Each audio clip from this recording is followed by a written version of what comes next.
what's the biggest thing in the education policy for you? How can you sell it to us? I'm a teacher aide. I work in a classroom. That's something I've been doing for 6 years. I know the difference that one-on-one time makes to kids learning. I provide it as a teacher aide. I see it every day. I see the gains kids make when they have as much attention as possible from their teachers. Who was your favourite teacher? My favourite teacher was Miss O'Connor. She was my teacher at primary school. Yeah, she was excellent. Wow, so that was a long... So why? I think it's that thing. She took attention to each kid's needs. If you had something you were really passionate about, she wanted to foster that in you. I want every kid to have that But haven't you just said, you know, the fact of the matter is that you do remember, as primary school, you do remember those great teachers. What about you, Terry? What do you think about class sizes? Is that an issue for the Greens? Look, I think it's important. I think most of New Zealand agrees it's important.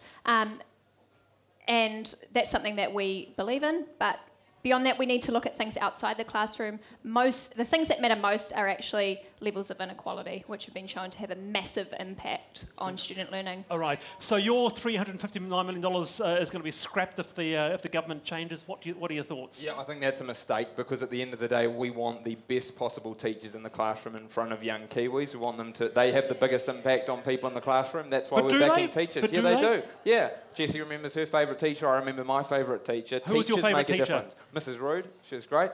She looked after me. All right, Kerwin, what do you think? What's important to New Zealand First in terms of what are you hearing? All right, well, like Jessie, I have spent the last year working as a teacher aide in a decile 2 South Auckland High School, and it's just plainly common sense that when you're dealing with 40 kids, you can't give them as much attention as when you're dealing with 20. But as applies Labour's actual policy, we're certainly not opposed to more teachers. But the question we have to ask of Labour is, if you're adding 2,000 extra teachers, have you got the infrastructural investment to add the extra classrooms for those teachers to actually teach? That's quite a good point. Jessie, what do you think? In Labour's education package, there's also $100 million for building upgrades, and I'm sure that can accommodate the 2,000 new teachers. All right, Louis, what do you think? More teachers or better quality teachers, less class sizes? What does that want? I don't know what the perfect class size is, and I don't think any politician does. What we need is to give schools the ability to decide for themselves to accommodate the needs of a range of students. Schools to decide for themselves, so practically how will that work? Well, the ACT Party policy is that any school board can actually elect to become a charter school, which gives them the freedom to choose teacher salaries, curriculum, and school size.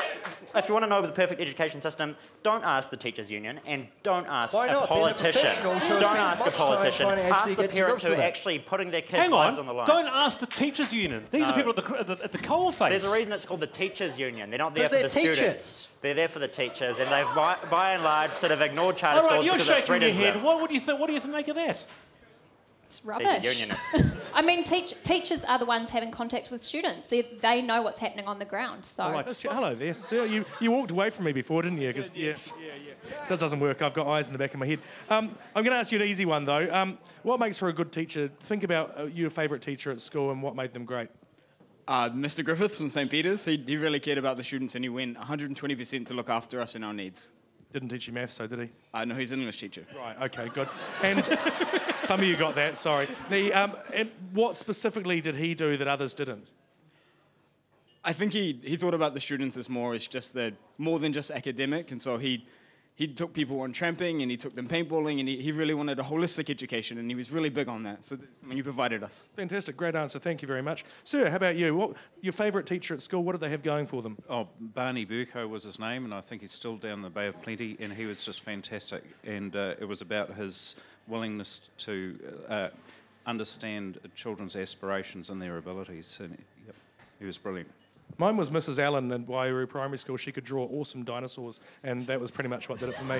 Who was your favourite teacher? Who can you remember? All right, this is split between 2 people. I've been allowed to do that. First one is Mr. Jed Hales, ex-military man. He used to give us lessons in what you should do if you become dictator of a small country. Yep. Really? Yeah, yep. Second one is Mr. Guttridge. Once again, grammar economics department. Left wing is all hell. Why I'm in politics today, why I've got the economic views I do. So thank you to those 2 teachers. I'm starting to get a bit of an insight into who Kerwin Rollason really is. An educated man. I don't normally ask this, but I'd like to hear more from Kerwin about that. But what did he advise you to do if you do become leader of a small, All right, first thing is never invade the Soviet Union.